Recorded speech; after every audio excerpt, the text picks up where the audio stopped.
Bom dia, primeiro ano, tudo bem? Olha só, vamos fazer uma revisãozinha um pouquinho do que estamos estudando, tá? Então, na nossa última aula, dentro de sala de aula, nós vimos a redação dissertativa, não foi?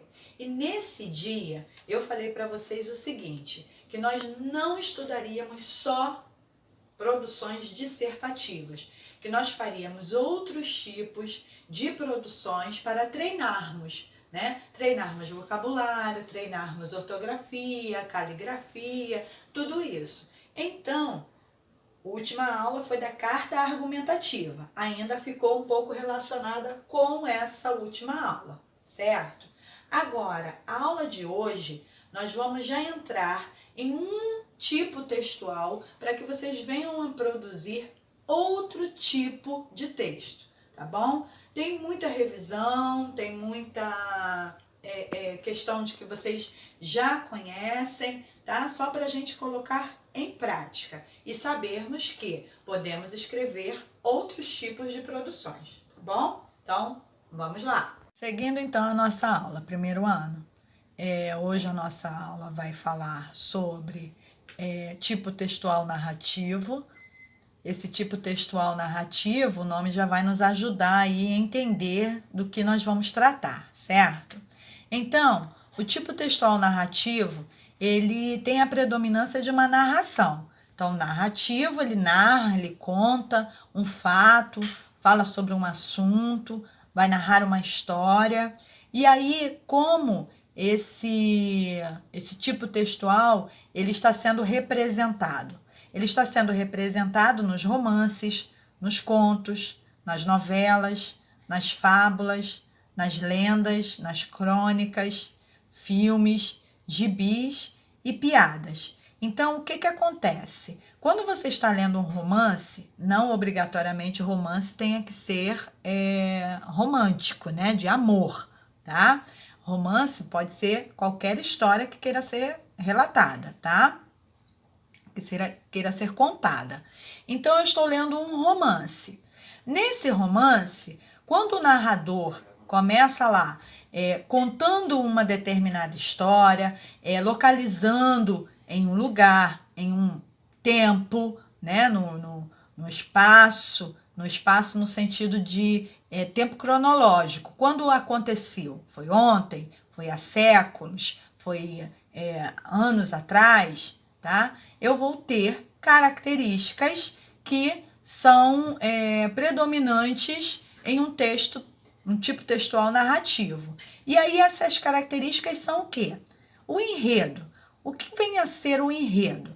O enredo é o tema, é o assunto, é a história em si. Eu estou falando de quê? Tá? Vamos lembrar que as escolas de samba, elas apresentam lá no seu desfile um enredo. Elas estão contando a história de uma tribo, de um acontecimento no Brasil. Então, assim, tem um enredo, tem uma história sendo passada através das fantasias, através dos carros alegóricos, né? Dentro daquele desfile, tá bom? Então, o enredo é o assunto.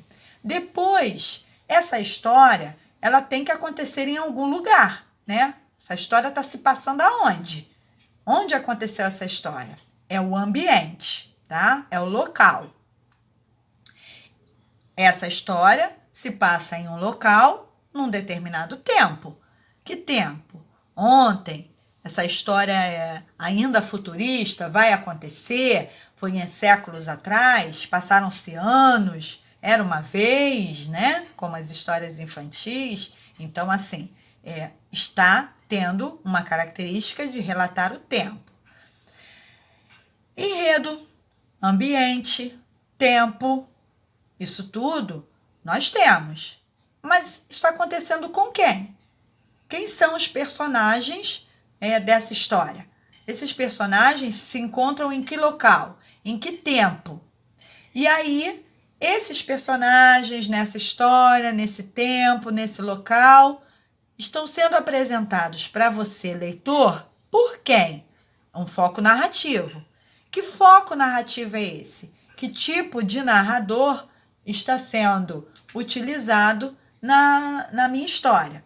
Então, eu tenho 3 focos narrativos. Eu posso apresentar um narrador, né, em uma história, narrador personagem. Aquele narrador que ele participa e conta a história. Vamos dizer que eu chegue para vocês, relate uma coisa que aconteceu comigo, né? O que eu fui a uma festa, que eu participei de um evento, tá? Então, eu estou sendo a narradora porque eu estou contando. Estou sendo a personagem porque eu participei do fato. Então, narrador-personagem. O narrador observador é aquele que está contando alguma coisa, mas ele não participou da história, tá? Ele só observou e contou. Ele simplesmente relata. Ele não dá nenhuma definição de nada, porque ele só contou aquilo que ele observou. Se era bonito, se era feio, se era grande, se era pequeno, se era alto, se era baixo, ele não tem muita certeza, né? Porque, ele não deu para ver, ele não estava muito próximo. Então, assim, ele não teve uma participação efetiva nessa história. E o narrador onisciente, que é o tipo de narrador mais difícil de encontrarmos, tá? Esse narrador, ele confunde muito o leitor. Por quê? Ele é observador, ele está observando, mas em alguns momentos do texto nós não sabemos identificar quem falou aquilo ali. Foi o narrador que está contando a história ou foi o personagem que está participando da história? Então, por isso, é muito difícil essa identificação do narrador onisciente. E a maioria dos gêneros textuais narrativos, eles fazem uso muito de narrador personagem e narrador observador. O narrador onisciente, ele é muito utilizado em poemas, na literatura brasileira, tá? Então, fica aí uma dica sobre esse narrador onisciente. Temos que prestar muita atenção na leitura desse tipo, quando apresenta esse tipo de narrador. Então, e aí eu tenho aqui uma informação para vocês e peço que vocês fiquem atentos que em um texto narrativo podemos fazer uso de um recurso chamado intertextualidade. O que vem a ser a intertextualidade? É um texto trabalhando com outro texto, ou seja, no meio do meu texto eu vou citar ou então eu vou lembrar de um outro texto que eu já li, que já lançaram essa história, seja um poema, seja uma música. Isso é intertextualidade, é um texto trabalhando, citando outro texto, tá? Vamos colocar assim um exemplo para que vocês, como eu estou usando cotidiano, né? Linhas intermunicipais de ônibus, elas trafegam entre um município e outro, né? Entre Caxias e São João, por exemplo. Então, intermunicipal é entre os municípios. Intertextualidade é entre os textos. Então, eu estou falando de um romance e, de repente, eu coloco uma música ou uma frase de uma música que nos vai lembrar aquela música. Ela não precisa estar na íntegra ali naquele texto, tá? Ou então eu estou contando uma história, narrando um fato, e aí eu cito um trecho de um poema. Então, eu estou usando a intertextualidade, tá? Outra coisa, pessoal, quando eu estou narrando, eu estou tratando de um tipo textual narrativo, dentro da minha narração eu posso muito fazer uso de descrições, tá? Que aí entra um outro tipo textual, que é o tipo textual descritivo, que faz uso de detalhes. Então, eu estou num ambiente, né? Estou narrando uma história que eu quero descrever como era aquele ambiente. Era lindo, era cheio de árvores, como é que era? Eu vou ser detalhista nessa narração desse ambiente. Os personagens também. Quando eu começo a colocar detalhes sobre esses personagens, eu estou descrevendo. Então, isso significa que eu posso ter também uma intertextualidade entre os tipos textuais. Então, olha aí, eu tenho um narrativo e um descritivo trabalhando ao mesmo tempo, tá?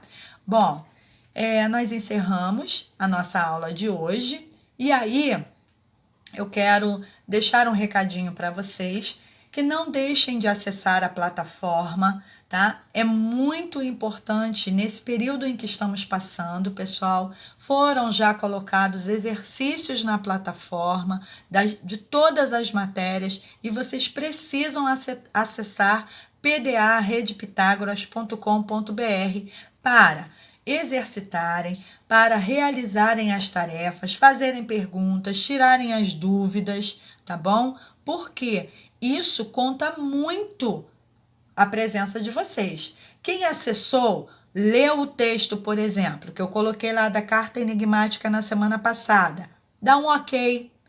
Lido, realizada a tarefa, feito, recebido, alguma informação para que eu possa ter ciência de que você esteve na plataforma.